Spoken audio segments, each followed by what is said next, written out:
Okay, this is workout number 2. So this workout isn't going to tax you physically, like say something with like a weight where you're going for max reps or something, but it is imperative that you get these exercises down because it's teaching you how to use your midline, your glutes, your abs, and your lats all together. Because if you can't use those 3 together, then a lot of the exercises that you do moving forward, whether it be in a class setting, at home, whatever, you're probably going to end up moving poorly. So we're going to go over the hip hinge. We're going to use an RDL, stands for Romanian deadlift for that one. We're also going to do a bent over shoulder press, and we're going to do some tuck ups. So here's the workout.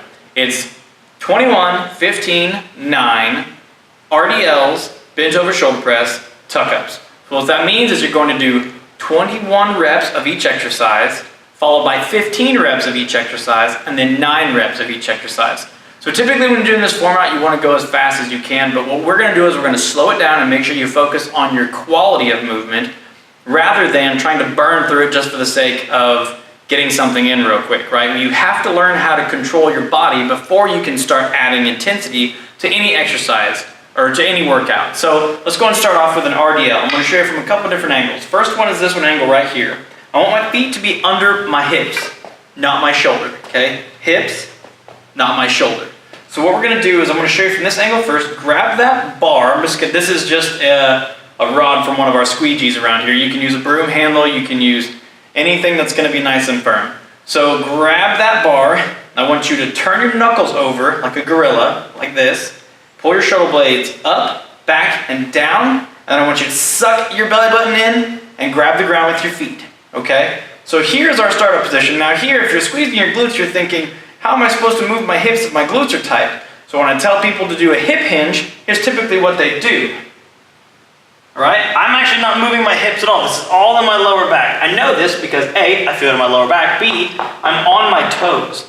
If you're doing a hip hinge, you should be on your heels rather than on the ball of your foot. So from this angle, knuckles, shoulder blades up, back and down, glutes tight, abs tight. What I'm going to do is I'm going to act like someone is pushing my hips backwards, right? Or I'm shutting a car door with my hips. If you're near a wall, you're just basically going to reach back with your butt as far as you can so you can tap that wall. And what I want to do is I want to make sure that I'm maintaining my abs, my lats, and my glutes, and I'm only coming back up with my glutes. So the easy thing as far as that's concerned is just think about someone snapping you in the butt with a towel. Squeeze those glutes, and you'll come back up the top, okay? Now to make sure that you're staying in the right spot, instead of holding the bar in front of you, you can hold it like this, okay? Let me get on this angle. So this dowel rod is touching my butt, my back, and my head. So whenever I'm doing this exercise, abs tight, glutes tight, shoulder blades back and down, I should be able to push my hips back and maintain 3 points of contact with every single one of these reps, okay? So let's say I'm going 1, 2, 3, 4, all the way up. I've got, and 21. Squeeze my glutes, I come back up to the top. Now I'm going to do some bent over shoulder press. This one is also a hip hinge. To start this one off, you might want to start off in your shortstop squat. So you start right here like this. Shoulder blades are back and down, and I know they're there because I'm going to push my hands into my knees. And what I'm going to do from here, I'm going to suck my belly button in and I'm going to squeeze my glutes as hard as I can, making sure that I'm not on my toes, I'm on my heels, and I'm squeezing my glutes or grabbing the ground with my feet. Both will work. They both mean the same thing. So what you're going to do is start off like this. You're going to bring your arms up like that. So from the front it looks like this. I'm going to bring my arms up like that. What I'm going to do is I'm going to try to touch my elbows to my hips, and I'm going to come all the way up and try to touch my thumbs to each other. Okay, so the goal here is to not get it in my lower back by squeezing my glutes, my abs, my shoulder blades back and down. But then also I'm trying not to see my arms in my peripheral vision. You should be able to do this, getting a full range of motion, tapping the thumbs together, arms straight, coming all the way back down, trying to tap my elbows to my hips, and then come all the way back up to the top. Okay? So you're going to do 21 of those. From the front, it looks like this, right here. Shoulder blades back and down. Now, I have some shoulder mobility issues, so I'll still see this a little bit when I'm down here at the bottom, but my goal is to make sure that that I can't see my arms in my peripheral as I'm going through that workout, okay? So that would be the bent over shoulder press. Now, I want to do tuck-ups. Tuck-ups, a couple different ways you can do it. First thing is, if you're going to do a tuck-up, you can start right here like this. Curl your upper body up. Make sure your abs are tight. You can keep your hands on the ground. The easiest way to do these is just like this. Keep your buddy here and just raise your knees up, bring it back out. Raise your knees up, bring it back out. I'm trying to keep my abs tight the whole time, okay? Your lower back doesn't necessarily have to be touching the floor. If you can get right here, suck your belly button into the floor, and then get your shoulders up, my abs are tight, then I can start here and do the same thing, but now my abs are very, very tight because I've sucked my belly button into the floor, my shoulders are up off the ground, and I'm gonna do this number right here. What you don't wanna do is hold your neck like this, because that's my arms cheating for what my abs ought to be doing themselves. So do not hold on to the back of your head. What you're gonna do is put your hands here, put your hands here, do not put them here, okay? So just like this. This is the medium version, so easy version is right here, feet on the ground, bring them up, bring them back down. A little bit harder version, squeeze the abs, suck the belly button in the floor, pick the shoulders up, start right here, bring it up like that. And then the most difficult version is to bring your upper body up along with your lower body, okay? You can go in like this, or you can go out to the side and tap your heels, okay? So this is the tuck up. The main thing on those is to make sure that you are really pulling your shoulder blades back and down, squeezing your glutes. If you feel these tuck-ups in your lower back, because your lower back is doing this number right here, you're going to feel it in your lower back. You've got to activate your glutes and your abs at the same time. Glutes, you can see how much, sorry, let me do that again. So if I squeeze my glutes, you can see how much my back moves whenever I'm tightening up my glutes. And then if I suck my belly button in, now my lower back is almost touching the ground. I have quite a bit of sway back, so mine's not actually touching, but it's pretty stinking close.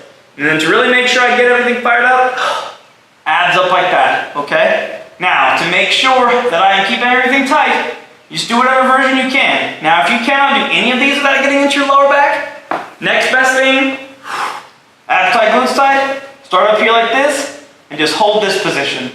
And hold it for 21 seconds, 15 seconds, 9 seconds.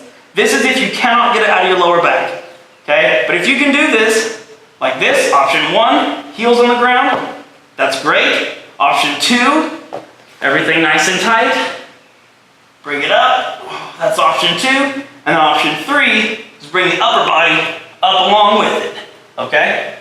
So, just a real quick review, 21, 15, 9, RDLs, bent over shoulder press, tuck-ups, so RDLs, right here, if you can hold the bar in front and keep everything nice and tight, squeezing your glutes to go to the top, then that's fantastic. You should do it that way. If you need a little bit of help and need a little bit of reminder, go ahead and put that PVC pipe or bar or whatever you're using right there. Abs tight, glutes tight, push the hips back. Don't lose any contact with that PVC pipe or the bar that you're using. Make sure you get 21 there, okay? So from this angle, just like that, pushing the hips back, making everything that's good happen right there. Don't let yourself only move, let me hold it up here. So don't let yourself only move at your upper back, or that thing's gonna come away from your butt. Don't let yourself move from just your upper back, don't move your hips, otherwise you're gonna end up doing this number and it'll stay across your butt and your upper back. And make sure that you're not pushing your head too far back and really letting it get away from your upper back, right? Because this is also going to cause issues down the road. So keep everything nice and tight, maintain those 3 points of contact, make all that happen, okay? After that, we have the bent over shoulder press, abs tight, glutes tight, grab the ground, push the hips back. You can even have that there and let it roll off if you need to. Take a touchdown, squeeze the shoulder blades. Here is 1. And a note on these, don't do these fast. You can do these fast and completely miss the point because you're not slowing down to keep everything controlled. It's like driving through the countryside. If you drive too fast, you're gonna miss all the pretty scenery. Abs tight, glutes tight, make all the good things happen. It's the scenic route, gang. It's the scenic route. It's not the easier one, but it is the one that's better for you, okay? Take it out like this, tap the thumbs, come all the way back down. Tap the elbows as close as you can on your body, come back down, just like that, okay? If you feel it in your lower back, you need to squeeze your shoulder blades. Okay, now, last thing we do is the tuck-ups. Option 1, just pick the head up, bring those knees up like that. Option 2, squeeze the glutes, suck the belly button in, get the abs tight, pick the shoulders up, hands on the ground, bring those knees up. And then option 3 is do the same thing for the setup, and then bring your upper body up along with it. Okay? So, give that a whirl. I will say the last thing on the bent over shoulder press, if you cannot do that without getting your lower back, try reverse flies. Start here, push the elbows into the, push the hands into the knees, and then start here with thumbs up, 7 up, like that. And then just go ahead and pull your shoulder blades back and down so my traps aren't getting too involved. We don't want these doing all the work. And again, this is just another modification to the bent over shoulder press. Squeeze the shoulder blades. My shoulder blades are right here, right between my shoulder blades, right there. Squeeze everything back and down. Squeeze those shoulder blades together like you're trying to pinch a pencil between your upper back muscles, okay? And just do 15 of those if you cannot do the bent over shoulder press without it getting in the wrong places, okay? So, give that a whirl. If you have any questions, feel free to leave a comment down below. We'll be happy to get back to you as soon as we can.